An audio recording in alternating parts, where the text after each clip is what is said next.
And I'm here with my dear friend, Barry Cloyd, and want to have a little conversation with him about Barry Cloyd and Barry Cloyd in these times. So good to see you, Barry. How are you doing today? Today. It seems like the same day has occurred many times, doesn't it? It's a little like Groundhog Day, isn't it? No, I'm doing okay. I mean, it's been a very strange ride, as it has been with everyone. But doing okay. We're figuring out how to deal with the situation at hand, and I suppose that's the best you can do. So I'm glad to see you, my friend. It's good to see each other, even if it's only on the video. So I've known you for a good number of years, but a lot of people may not know you. But you're a Peoria-based singer, songwriter, raconteur, teller of tales. But you have, I think, one of the more unique paths to where you've gotten today. And so if you could just tell people a little bit about how you became the full-time musician that you are today. It all started when I was a wee lad. No, seriously, I was in the corporate world for a long time. I was married previously. That all fell apart. And I had the opportunity through a good friend of mine, a friend you folks might know, a guy named by the name of Brian Fox Ellis, a storyteller. He's a dear friend and a partner in crime on so many things, including the riverboat. And so I was kind of at sea, kind of lost after getting divorced and fired from my corporate job at the same time. And I ran into his wife, Kim, and we started talking and ended up creating a little group called Prairie Folklore Theater. And out of that sprang my job on the Spirit of Peoria riverboat. And I became a resident musician there thanks to Fox's help. And still a good friend. And, friends like that are valuable. So anyway, managed to take it from there and have been playing on that riverboat for 20 years up and down the Mississippi. Took John Hartford's place. He passed away, and the Julie Bell Swain went north, and now he's beached. Those are some shoes to fill. Yeah, well, they didn't have a banjo picker on that boat until I came along, and it's been an absolutely invaluable experience. It's helped me build a career, and I owe those good people and all the friends I've met along the way a lot. But from there, I was able to do music really full time and start promoting. I was in promotion and marketing when I was in corporate. So I knew a thing or two about that. And basically, it's not rocket science. It's just hard work, figuring out who to contact, and you just push it along. And I've had a lot of good help along the way, a lot of friends, a lot of great musicians I've played with over the years, and have been very fortunate. A wonderful woman in my life, Connie Randall, my wife, and have helped her with her business as much as I possibly can, and still pushing on. And this thing was a big shock, let me tell you, this COVID thing, as it was to the entire world. And if I'm not mistaken, you essentially weren't in the country when this thing started to percolate, weren't you? Yeah, we got married last year down in Baja, Lower Baja, in Mexico, and we've got a lot of fun there. We visited many times. We stay there quite a bit. And we were into the middle. Well, we left on March 10th, and this is just when it started to heat up here in the States. And everybody wasn't paying much attention at that point. We weren't going to change the trip. It was an anniversary celebration for the year. Went down there, and we were staying at David Rait's place, Bonnie's brother. He's become a friend, and just came up here and played with me on the riverboat and a couple other shows. And we were staying there, and we just were isolated in Baja because there's not very many people. It's a beautiful desert. You're right on the ocean. And it was kind of idyllic for the first week, but then things started to get real serious, And we started listening online, and things get worse and worse. And so we changed our reservations 4 times. And it was getting real freaky because we didn't know what was going on. The borders were closing. We didn't know if we'd be able to fly back. So finally, at the end of the 3rd week, we had set it up to come home. Split it in half. We were going to be there 6 weeks. She shuts her business down, and I do as well. And we get away. Got to do that sometimes. Right now, it's a bit difficult, though. But anyway, we came home and got back into the thick of things, and have, just like else, we're trying to restart what we need to restart, and we're playing the game. We're wearing masks and gloves and the social distancing thing. I think you got to play the game, and hopefully it's working. But once again, the effort you guys are doing with this to help us out as artists who have literally lost pretty much all of our gigs for the foreseeable future until things get back to semi-normal. This is really appreciated. So I just want you guys to know that. Anybody who And, watches this.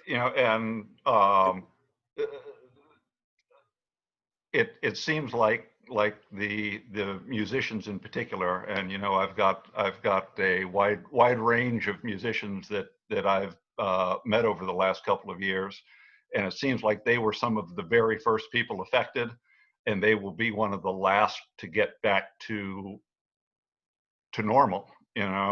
That they talk about sports and such, but that trying to have an audience for music is the exact same thing. And whether you're playing in a bar or restaurant or you're playing in a stadium, those are going to be problematic for the near future. Oh yeah, and believe me, that was on my mind when we first found out about this ramping up when we were down in Mexico. I started thinking about this as how is this going to affect the season that I built and everyone else, and my wife as well. And when we got back, we found out everything was like heartbeat gone, and it was freaky. It was really freaky, and you have to take a pause in all of this new reality that we're trying to figure out. You got to take a pause when you come back from an idyllic place and you're isolated. You just jump back into it. But yeah, that's the deal. It's been real interesting, and we have both gone through all the paperwork you need to do to try to get supplementary income during this time, and some of it's been successful. And so she is back up and running her business, and I'm helping her out. And just had some bookings further out into the year today, so building it back up. And for those people in the Peoria area, your wife runs a lovely catering business, A Matter of Taste, which is tasty indeed. And so I'm sure that again, you had this planned time off, both of you this planned time off, and you come back and both of you have situations that have changed, right? Oh yeah, completely. Well, you gotta, in order to get old, to be an old fart, you gotta bend with the wind. You gotta go with the flow. You gotta kind of relax into it. As much as it makes you crazy, you can't do anything about that part. The only thing you can control is your reaction.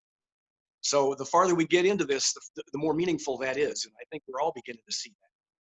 And so that's where we are. We're rebuilding stuff. And there's so many other people out there that are in such worse shape than we are. I feel for all those folks. So mention the best. This is a tough one, man. This is a tough one.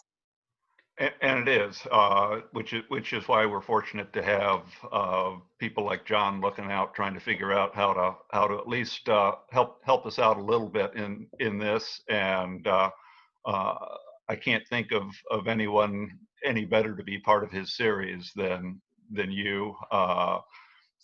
There's a group of people that I can think of in Central Illinois that I always like to say, just because they're local doesn't mean they're not world class.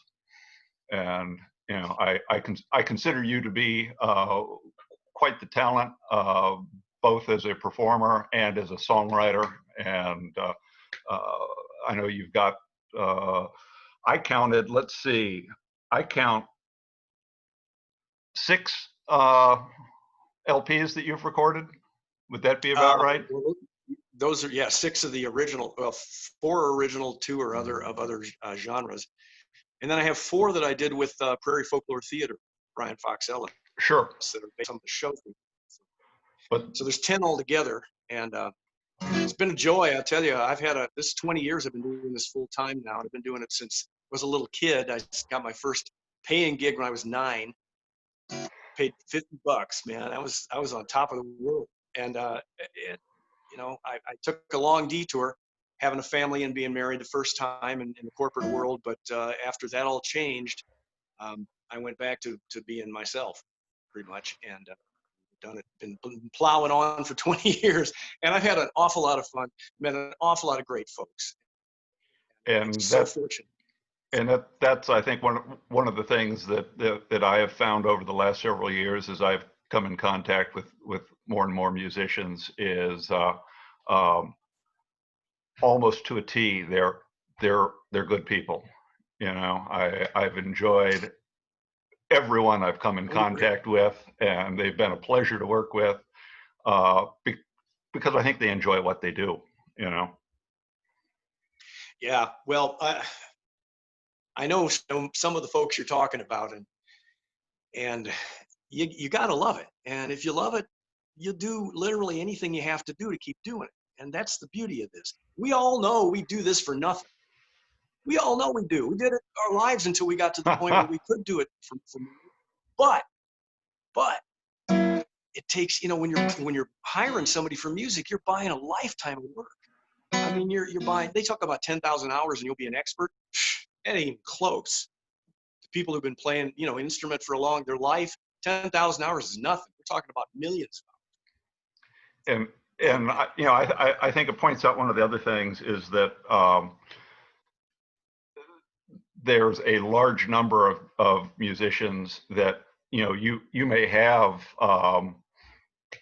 10 different albums that you're part of, but your bread and butter is performing. It's that's really how you make it. You may sell some merchandise at the show, but it's really the performances is how you make your living as a musician. Absolutely, and I wouldn't have it any other way. I love playing live, and all these other people do too. You can tell by watching. If we didn't love it, because it isn't that easy, folks, to do this for a living. I'm not complaining. I'm just stating facts. It isn't easy. You got to commit. You got to lock in. You got to not have a back door. It's that kind of thing, and you got to love it in order to do it. And all of these people do. All of them do. So there. What do you think of that one? And I think a lot of the public sees your job as easy. They go, "Oh, you work 2 hours on the day that you work," and no concept of the travel, of the setup, of the practicing, of all of the hours and hours that they don't see that lead up to what they do get to see. Well put. Yeah, the promotion and all of that is part of it too. And not that that's bad. You have to do it, and a lot of it is, it's what you make it. It can be a lot of fun doing all that stuff. But it isn't, that old saying, if you do what you love for a living, you'll never work a day in your life. No, that if you do what you love for a living, if you don't work at it, you won't do what you love for a living. So you have to love it, and you gotta lock in and put in the time and the work and the effort. But that makes it worthwhile, right? Nothing good is ever easy. Right? Absolutely. Has this time allowed you to get out and walk the woods and cook up a little something new along the way, or how are you spending your time?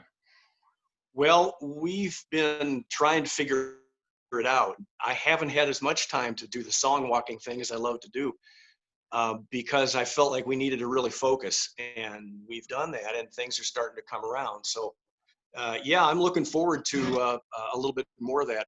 I have been working on a few things. I've been working on some edutainment shows. New show. It's funny enough that I got a commission to do for a Chautauqua group, and it was about Jimmy Rogers, the first guy who was a country music hall of fame, put in country music hall of fame, the father of country music, Jimmy Rogers, singing break. And I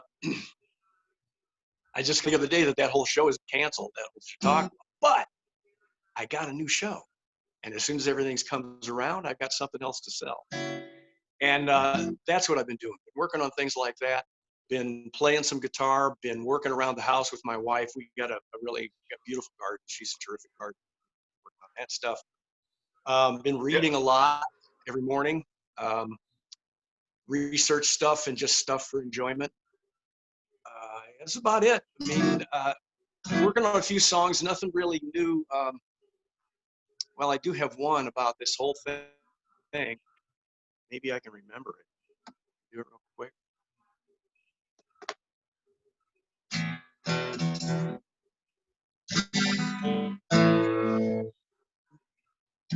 Where did it come from? Where has it been? What can it do to get under its skin? It ain't white, red, yellow, or black. What can it do so it don't come back? Gotta keep your distance. It's only in the face. Love's persistence will make you remember their faces in your heart.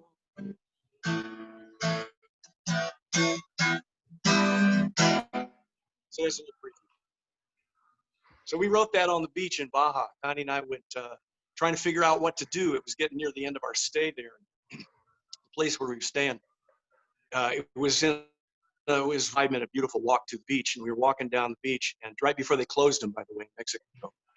And I had those first two lines in my head. Wow, where did they come from? Where has it been? I started talking about that too. She's a pretty good lyricist too. And I started singing it, the first two lines that came along, and we were just clapping our hands, walking along the beach, you know, and trying to just figure this whole thing out. And all of a sudden the rest of the song came on, and we sang it about 12 times when we ran back to the place we were staying and got something to write it down on. So there's a little more to that. David Raitt recorded that, put it up online too. And he was playing along on his drums, so that was kind of cool. But yeah, it's called Keep Your Distance. And, you know, it's tough, man. It's really tough. And you're right about the music and the first ones affected and the last ones to come back. And some other people too, quite a few. But you know what? We're not dead. Nope. We're doing okay. And we got to play this game. And I guess we're doing it. And once again, I got to circle around back to the fact that you folks are helping us out. And that is much appreciated. Well, we can't wait until we can gather together with large crowds and do it a little more like the way that we used to do it. But until then, I'm excited that we get the opportunity to have you as part of this wonderful thing that John's put together for us, and we hope everybody watches you. So we will see you online then. Thank you very much, Barry. Thank you, Jerry. It's a pleasure. Good to see you. Tell John howdy, and I will see you guys on Sunday. So take care. Sounds good. You too.